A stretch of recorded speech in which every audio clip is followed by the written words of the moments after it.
you got to release expectations. I told myself I was going to get better no matter what. I told myself I was willing to die to get better. But then I get so fixated and so trapped in doing something a certain way that, I'm in a new prison. And until I release those expectations of doing something a certain way, it wasn't until I started getting better. Wow, that's amazing. Yeah. And we're definitely going to hear more about the little intricacies of each of those little moments you told us over the next few interviews. But that's yeah, and your diet now is still like a very clean diet, like whatever you eat, what sort of proteins? I don't eat or anything like that. Look, I can go out to eat and I can eat whatever. I was going from Mexico, I was having tacos most days, and when I got back, my stomach was a bit messed up. But then coming back to how I normally live, it got better within a week. But yeah, I eat kind of so I eat one paleolithic. So I kind of try and think, and I keep it simple. If it just has to kind of make sense. So I try and eat pre-agriculture. So agriculture's been around for 10,000 years. And our gut just isn't quite adapt to, eating the things which agriculture has created. So there's so much more grains in our diet, more legumes. And they're packed with plant toxins, for instance, which, inhibit your digestion in your gut. So I avoid that stuff. But, if I'm out with friends, I'll eat whatever. And then... So you eat a lot of vegetables and salads. Well, I take it one step forward. I take it one step forward, and I think of plant toxins. So, easy example is fruit, for instance, is very low in plant toxins, and a fruit is a product of the tree. So it's the most harmless food, really, because almost wants to be eaten, so the seeds are spread, in that natural life.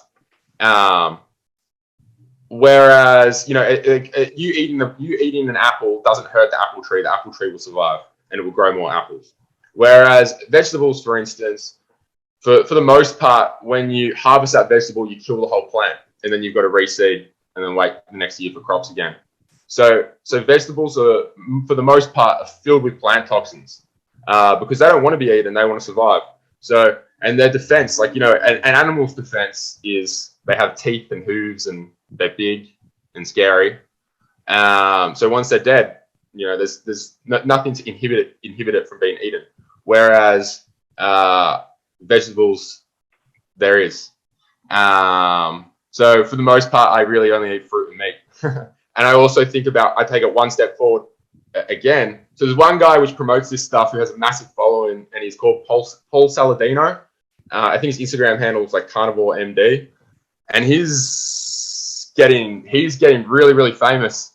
And just recently, he started talking about the benefits of fruit and stuff. And I was the real pioneer with this stuff, I feel like, because I was doing it before he was even talking about it. And now I see Joe Rogan. I see Joe Rogan's in January. He was doing the fruit and meat diet, and I'm like, mate, that's basically what I killed myself with. But I take it the one step forward, and I think of food combining. I can't really explain it too well. I'm not a nutritionist expert. I just do what works, and I keep doing what works. What's your favorite fruit? What was that? What's your favorite fruit? Well, this jackfruit that I got right here is pretty damn good. Just a sec. I gotta put this on. But where'd you get that thing? That was just from Sprouts. It was $20, and I'm like, mate, this is probably at least 15 pounds. So good value. Wow. Yeah. So can I ask you one question? Good question, Doug.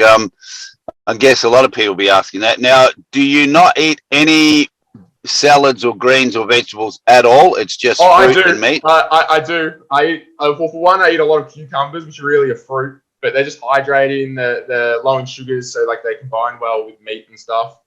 What was that? Which one was that? Cucumbers. Oh, cucumber. Oh, right. Yes, yeah. And then I eat a ton of cucumbers. I love them. And I have a head of lettuce every now and then, but yeah, I'm not mixing and matching too much. I don't eat kale. Packed with I find kale's really hardcore to digest. Yeah. It is. Kale's bullshit. Tail Yeah, I stain. don't go much for that.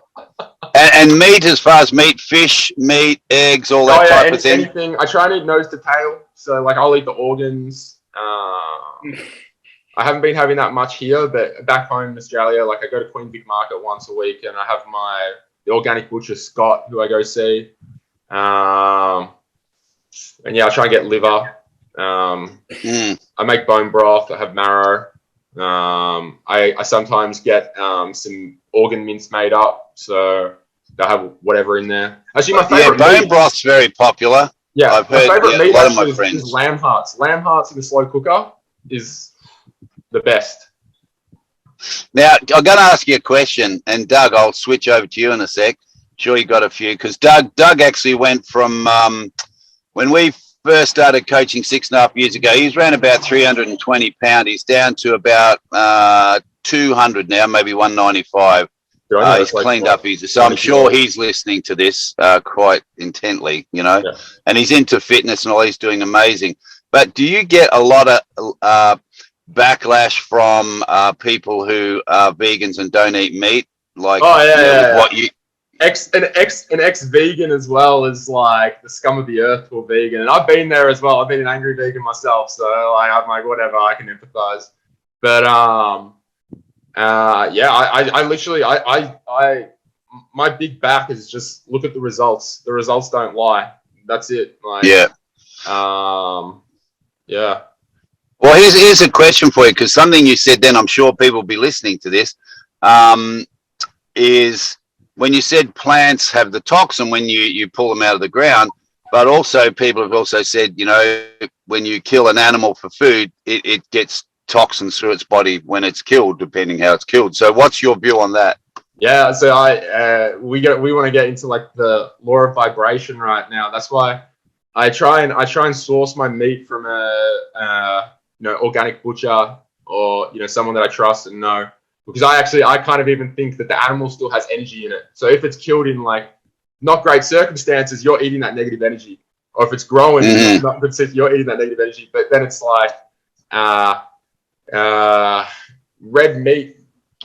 And also if it's grain fed, it's full of inflammation. Whereas if it's eating its natural ruminatory grass fed diet, right, it's a lot less inflammation.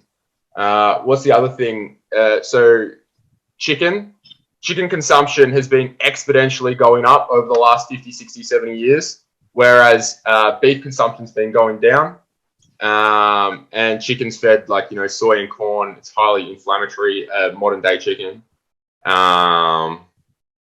So yeah, I kind of would say that we're going away from our natural diet, which includes red meat, to a more unnatural diet with inflamed chicken. And look, I'm sure a lot of people, well, we've got thousands of viewers, and there'll be some comments. But the only thing we want to say is, if you've got comments, be free, because that's what this platform's about. But we don't want derogatory, negative comments. You should.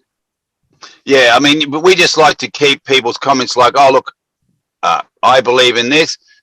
We just say be nice. That's all. Be nice to our friends who like yourself. I also want to say we're all in different stages in our life, and our body might thrive on something different in a different stage. That's right. Do I think I'm ever going to be changing my diet from what it is now? Probably not. I quite like it. I feel satiated. Only eat twice a day. It actually works real well in my lifestyle. I have more energy than anyone else that I know. But I will say, I know people that have healed from vegan diets. I know people that have healed from fruitarian diets. I know people that have healed from, all kinds of different things. If your chi is high enough, a cleansing diet like, fruits only probably will work for you.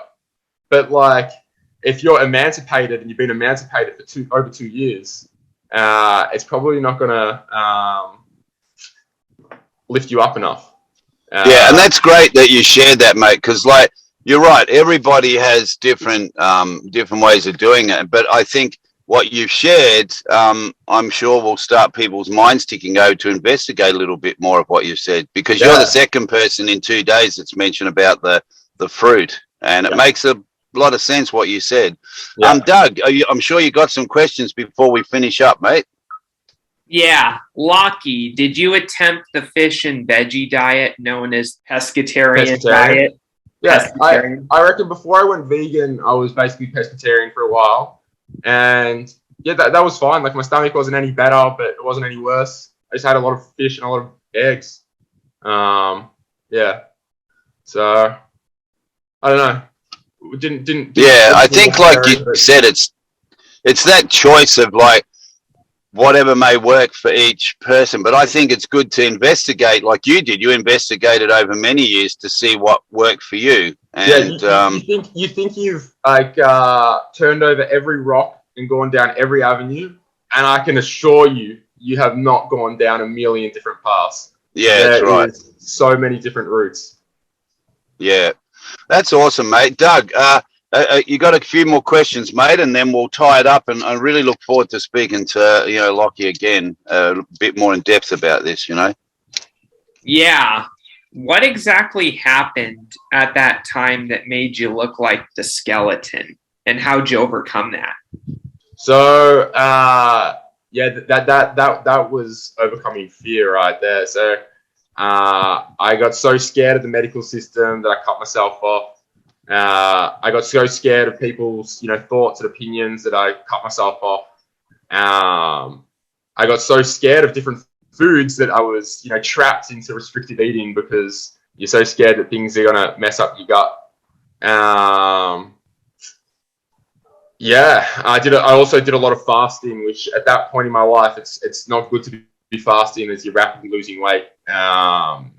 Fasting is great, like it's a natural thing to be doing, abstaining from food for different periods of times,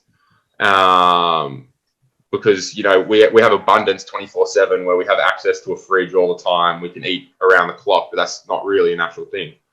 But when you've dropped like 50 kilos in a couple of months, it's not. Yeah. Wow. And I must also ask, what is Crohn's disease anyway? Like, it's inflammatory bowel disease. They classify it as an autoimmune disease, which they classify almost every modern disease as an autoimmune disease, which is just your body's attacking itself. Yeah. Like when I first got diagnosed when I was 15, I remember getting told, Lachlan, you're going to have this for life. You can't run away from it. You have to just take your medication.